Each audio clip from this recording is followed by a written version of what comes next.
Estamos ahora con el doctor Iván Rodríguez Chávez, rector de la Universidad Ricardo Palma, eh, en el que se encuentra el Instituto de Pensamiento Complejo Edgar Morán, que está también organizando esta semana precisamente un congreso sobre el tema, un congreso internacional sobre el tema de pensamiento complejo. Doctor Chávez, en primer lugar, para preguntarle un poco, ¿cuál es la formación suya? Yo sé que es abogado, sí, es sí, poeta, yo soy profesor de castellano y literatura y tengo el grado de doctor en educación por la Universidad Nacional Mayor de San Marcos, pero a la vez también soy abogado, ¿no? Igual por la misma universidad. De modo que usted se decide solo. Si hay que pensarlo así, pues así tiene que ser. Ahora, este pensamiento complejo que está dando vuelta al mundo, porque precisamente todo problema que hay que resolver actualmente, y en realidad siempre fue así, habría que tomarlo de diversos ángulos. Un problema no es de una sola disciplina. ¿Cómo empezó en la universidad esta idea de formar este instituto de pensamiento complejo?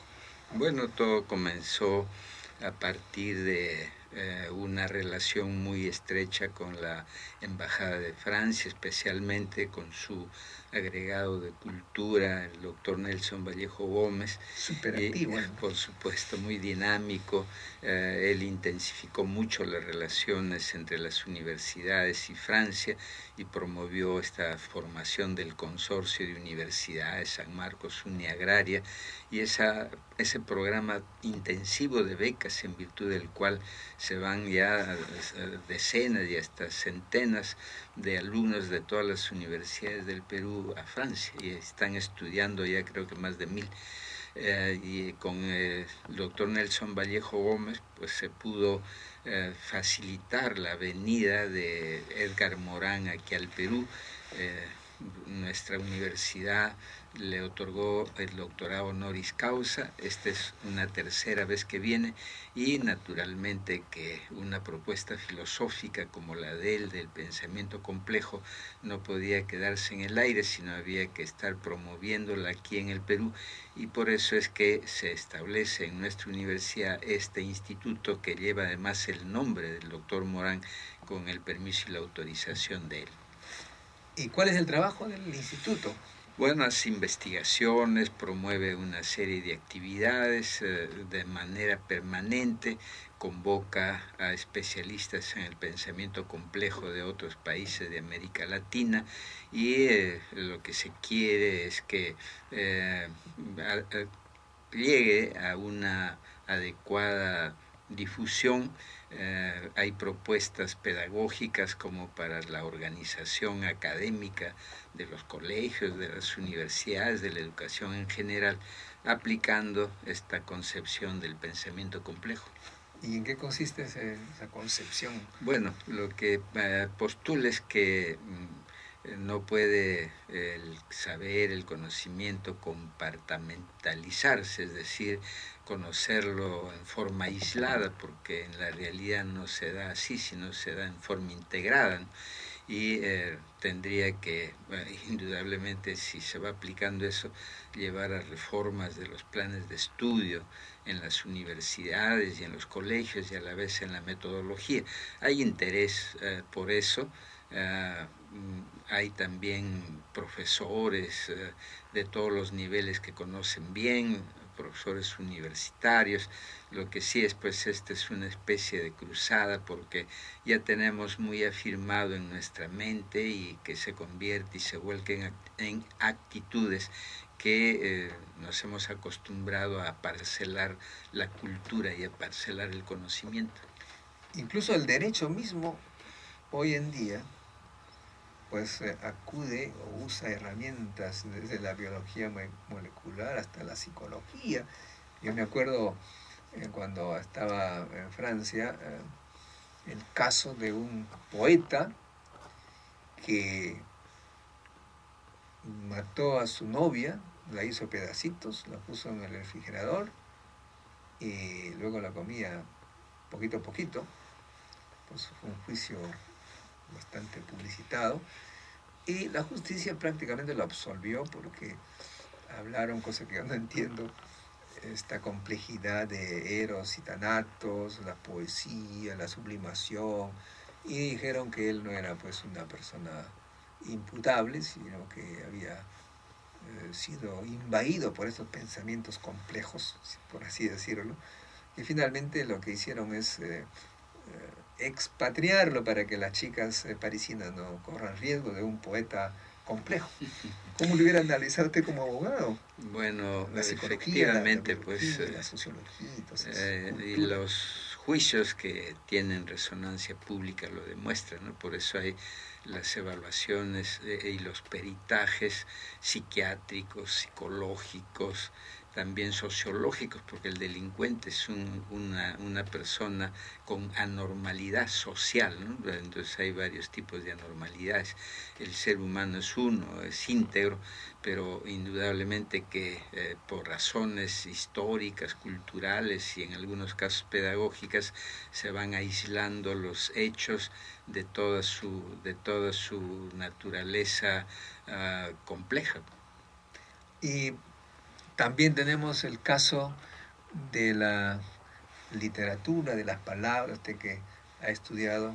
Las palabras también tienen su origen, ¿no? A veces muy significativo. Palabras que aparentemente antes eran mal dichas, ahora son bien, y viceversa. Famoso la palabra aiga, que era antes una palabra correcta, como traiga, caiga, y de repente a alguien se le ocurrió decir un barbarismo, en lugar de decir aiga, dijo haya, pero finalmente la fuerza del pueblo hizo que el haya se impusiera y finalmente es aceptado, y la otra fue expatriada, erradicada de la lengua. Claro, el idioma, muchas, ¿no? Sí, el idioma es una institución viva que indudablemente va cambiando a lo largo del tiempo y se va produciendo o la desaparición de algunos términos, la aparición de nuevos términos, por eso hay los neologismos, los arcaísmos, y a la vez pues también semánticamente van cambiando de contenido. Por ejemplo, canciller tiempo atrás no era el primer ministro, sino era el mayordomo. Ahora el canciller es el ministro de Relaciones Exteriores, ¿no? ¿Por qué? Porque es como el mayordomo del país, y así por el estilo. Pero es que hay que pensar que es una institución viva, ¿no? El lenguaje nunca se congela y tiene dentro de él pues estas fuerzas renovadoras y las fuerzas conservadoras, como en la sociedad y como en todo, que es producto de la humanidad. Y nosotros somos en cierta manera demasiado conservadores, los peruanos criticamos todo. Y yo siempre cuento a mis amigos mi anécdota personal. En París compartía mi oficina con una guapa chica, Laura, se llamaba Laura, y cuando me disponía a sustentar mi tesis con mis diapositivas, en esa época era pues la lámina de plástico, para sustentar mi tesis, ella me mira y me dice una palabrota, me dijo, ¡mierda! Y me quedé mudo, pues, porque cómo era posible que me dijera esa frase tan dura. Y me fui, no le dije nada. Luego le pregunté a un amigo mío, le digo, mira lo que me ha dicho. ¿Y tú qué hiciste? Me quedé mudo. Muy bien, me dice, está muy bien, porque cuando te dicen mierda, significa que te decían mucha, pero mucha suerte. Y si es que tú agradecías, se rompía el deseo. De modo que también en la lengua española, después me enteré que es una frase muy común en el teatro, que cuando los actores van a estrenar, se le dice mierda por este deseo de suerte. Eso también tiene que ver, cuál será el origen, pero muestra lo complejo que es el idioma. Claro, además el lenguaje no solamente tiene contenidos racionales que se explican a través de la lógica, que eso se pensó antes, por eso es que formaba parte de la gramática, la lógica, ¿no? Después la lógica ha salido de la gramática, ahora está en la matemática. ¿Por qué? Porque el lenguaje tiene otros elementos, entre ellos, por ejemplo, los elementos afectivos, ¿no? Entonces hay un contenido importantísimo de naturaleza afectiva en el lenguaje, pero hay otros, los exclamativos, en fin, de diferentes estados de ánimo, porque lo que comunica son estados de ánimo, ¿no? Son concepciones, o en buena cuenta, diciendo globalmente el mundo interior de la persona. Tenemos una llamada por nombre y lugar de donde llama. Antonio de Pueblo Libre. Disculpe, doctor, que haga otra pregunta, pero no es pregunta, sino acotación. La palabra mierda que se usa en español parece ahora, yo lo he usado, seguramente usted lo ha oído, en Francia siempre se usa eso. Todos los franceses cuando se despiden al aeropuerto todos dicen merde, merde, porque justamente es una palabra que da suerte. Ahora, si ellos lo han tomado de otro idioma, no lo sé, pero en Francia todos los franceses usan esa palabra para desear suerte, sobre todo en los viajes. Nada más, doctor. Muchas gracias. Otra cosa también en la lengua, los norteamericanos me extrañan cuando dice rómpete una pierna. Dice, ¿qué tiene ese tipo que me decía que me rompe una pierna? Y también es una frase positiva. En fin, regresamos con este tema de la complejidad en los campos diversos de la vida.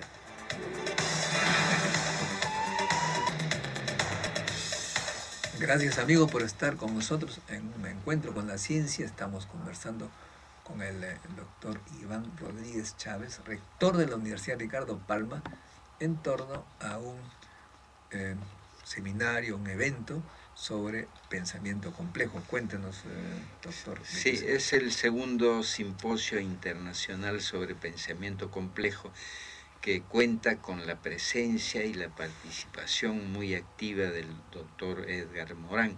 Él estará los 3 días, él va a tener encuentro con jóvenes, también va a tener una reunión con el magisterio en la derrama magisterial, porque son los núcleos que a él despierta la mayor importancia, estar cerca a los jóvenes, porque su pensamiento propone cambios, ¿no? Cambios en la persona, cambios en la sociedad y cambios en la relación hombre-naturaleza.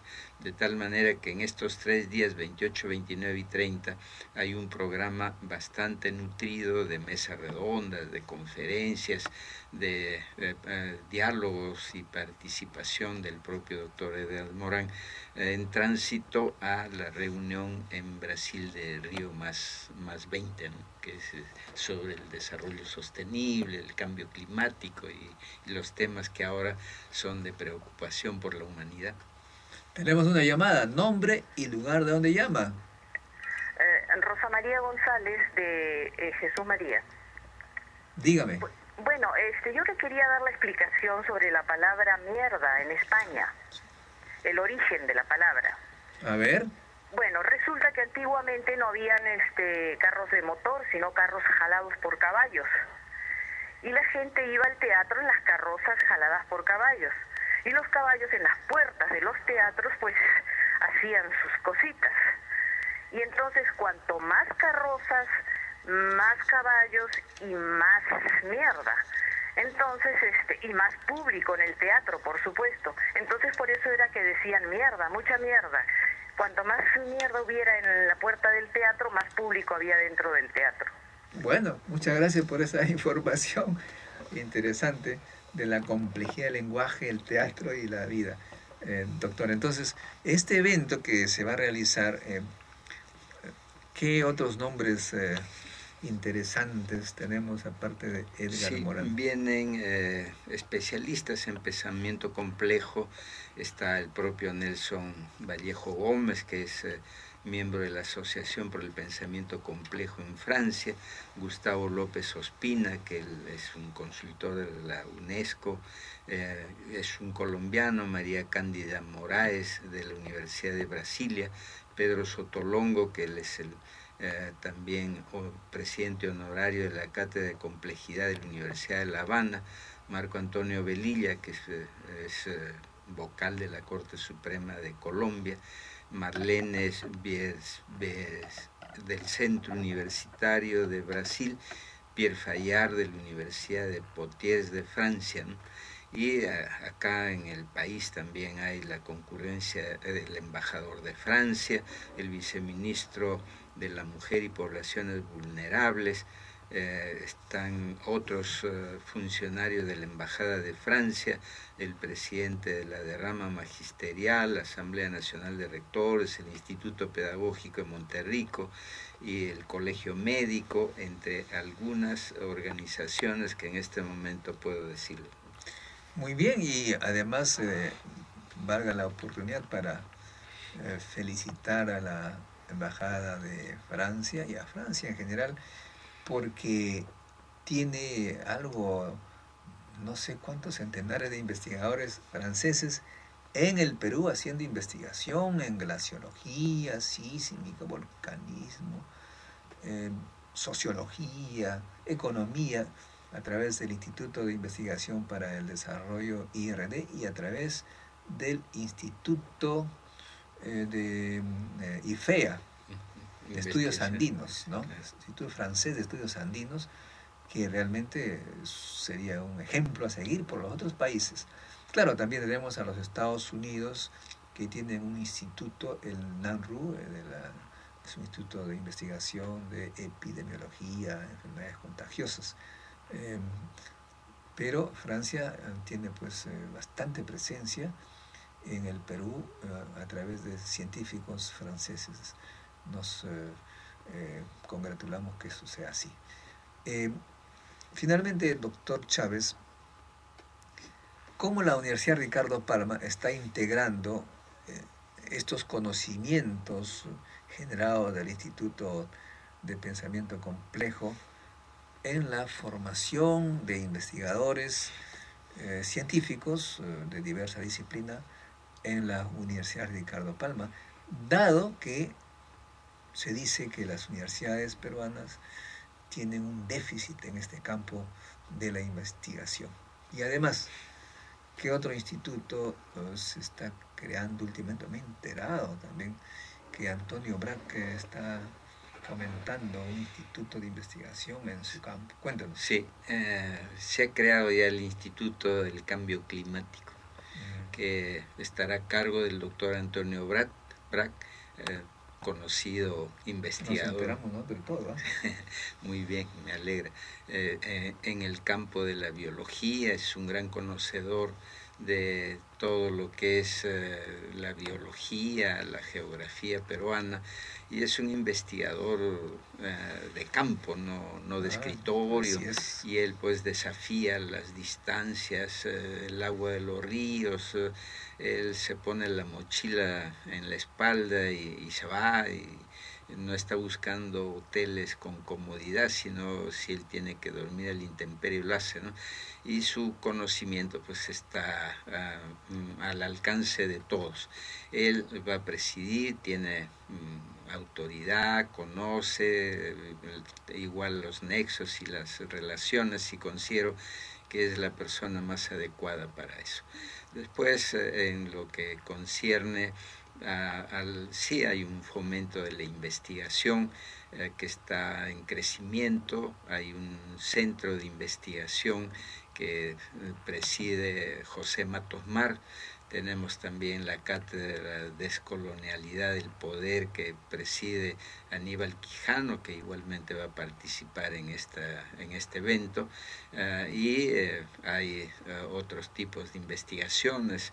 Recientemente hemos comprometido al doctor Kaumann, Federico Kaumann, que va a hacer una investigación sobre el aspecto religioso en las culturas andinas, ¿no? Caramba. Y bueno, estamos en esas, acogiendo, estimulando, indudablemente que es un trabajo de tiempo. Por otro lado, este centro de investigación también promueve estas reuniones sobre metodología de la investigación, que indudablemente contribuyen pues a unificar criterios y sobre todo influir en las actitudes.